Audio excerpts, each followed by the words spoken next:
reached the final stages of the globalist socialist coup that started just before lockdown as they delayed Brexit and then politically closed the country down for political reasons, not for health. If you bothered to do some research, you'd find out. It doesn't matter if you come to the party a bit late, as long as you turn up with a gift. We are seeing the final stages now play out, which is the path being paved for a socialist government. Like it could get any worse. Well, it could a bit, but not a lot. Unfortunately, we've got weird Starmer going to take up office probably, who's got about as much compassion as a toadstool. So I can't get excited about this election. We've got good people like John Redwood standing down because they don't want to miss out the spot in the House of Lords, and they've got a cushy number. Why upset the apple cart now? They're just too long in the tooth. So the good people walk away, and the new people that take their place will be only too gagging and chomping at the bit to please the whip, to get on with their minor celebrity political careers and hopefully get sound bites on Sky TV and get interviewed and get 500 quid for being asked their opinion, and they'll enjoy that because they can stash it amongst their £80,000 a year salary and endless expenses they can claim for everything from a stapler to a trip abroad. How nice to live like that. Well, with a ring-fenced pension, of course. Don't forget that. No shit sticks with these boys, does it? They're all looked after. So they can talk about net zero and getting to net zero. The fact it's going to cripple some households in this country and make people not afford a second car, have to keep 2 jobs, turn the heating down, live frugally. Well, they don't. To get to some dramatic goal where when it happens, oh yeah, Thursday morning, Frank turns on the graph and we're at net zero. Frank, guess what? We're at net zero. Wow, great. What's happened? Oh, well, nothing. We're just at net zero. Has the atmosphere changed? Is the air cleaner? Well, no, it's not cleaner because China's spewing it out. And so is India. And of course they can because they get funding from foreign aid because they're considered growing economies. And that's the little clever loophole that allows them to swerve a curveball and miss the deadline for net zero because they're growing economies and they get funding from people like us who are crippling ourselves to get there because some middle class granny's fish have died in a pond and she didn't have the sense to fill it up with a watering can during a hosepipe ban, you numpty. Yes, there we are with dried out lawns in the south of England and hosepipe bans, yet nobody's even considered building more reservoirs.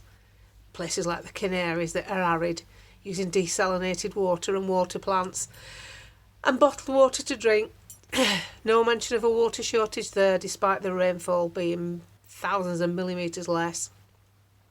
And then you've got your climate experts that set themselves up as experts, telling you it's all Armageddon, or it could be Armageddon in 300 years' time. They're not sure because anything could happen. A lightning bolt could come bigger than the Empire State Building and wipe something out. A meteor could hit us. Anything could happen. So it's pointless trying to save now for in 300 years. I understand for, say, the next 5 or 10. And then there's farming. Yeah. No farms, no food. Ever was a truer word spoken. Yet we're going to stop eating beef because a billionaire said so, because he's setting up factories to create what looks like beef but isn't beef. It's a chemical compound of this, that and the other, and they want you to eat that because that's where the profit will be, because Bill Gates, he'll own all the land. How can you trust anybody who tells the world they've got a foundation when all the foundation is a different pocket for their own money? The left-hand pocket pays full rate tax. The right-hand pocket, where it's been stuck into a foundation, gets tax advantages, providing they give 3% away to the chosen charity. Now, these people treat it as a ceiling. Yeah, they don't give any more than 3%, despite the fact they could give the whole lot. They never give more than 3%. Why would they? Because it's just a loophole to save tax, as far as I can see. So here we are, sat here, supposed to get excited about an election that is basically just going to give us a worse Prime Minister than the worst one we've had. The Prime Minister we've currently got, the little short guy, is going to clear off to probably California and make more billions for his father-in-law and himself.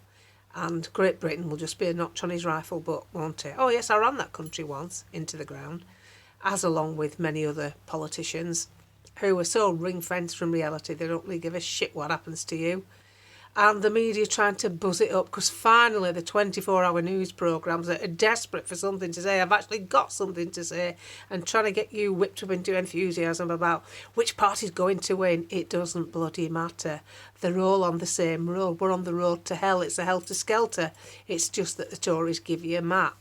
So, unfortunately, we are doomed to a point, but the game isn't over. Because once people realise just how hard life's going to be under Labour, I'm not sure how long they'll last.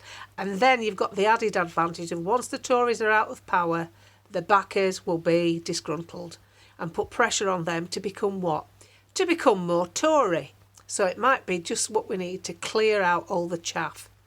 The thought that Matt Hancock's standing again is like, I mean, could politics get any lower? It was a duffer as a health minister. He went in the jungle and he went on some reality TV show expecting to have a media career. Clearly the invitations have dried up and he's coming back to politics. That's what these people are like.